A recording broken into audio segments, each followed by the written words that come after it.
Ne fais pas un dessin, la France va mal. Les politiques n'y sont pas pour rien.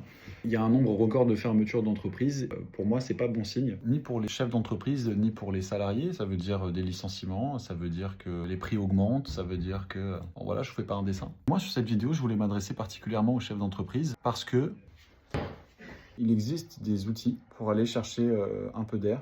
Et là, je parle évidemment des contrats d'énergie. Contrats d'énergie pour les néons, pour la lumière. Les contrats d'énergie pour les chauffages, pour les clims. Si vous en avez marre d'être un punching ball de l'État, mais aussi des fournisseurs d'énergie qui travaillent main dans la main,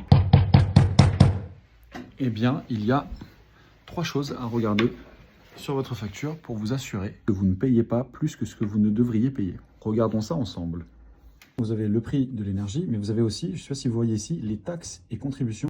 Si vous êtes comme moi, du coup, vous vous posez la question, comment se fait-il que la partie taxes et contributions soit plus chargée que la partie énergétique? Tout simplement, le client se fait facturer 1. des certificats d'économie d'énergie, 2. l'acheminement de l'énergie, alors que le fournisseur n'est pas celui qui lui approvisionne l'énergie.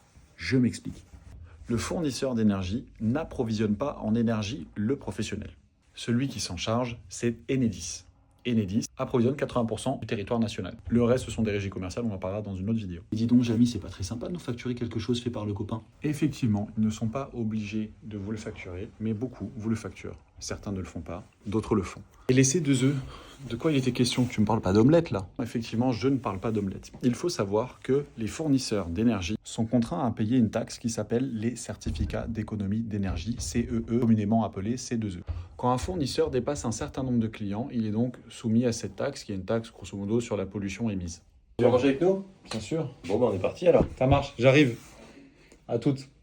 Et du coup, en quoi ça vous concerne? Écoutez, c'est un peu comme si vous preniez une amende parce que vous étiez mal garé et que vous la facturiez à vos clients ou à votre employeur pour les salariés. Dieu merci, tous les fournisseurs ne font pas payer l'abonnement d'approvisionnement et ne font pas payer les certificats d'économie d'énergie.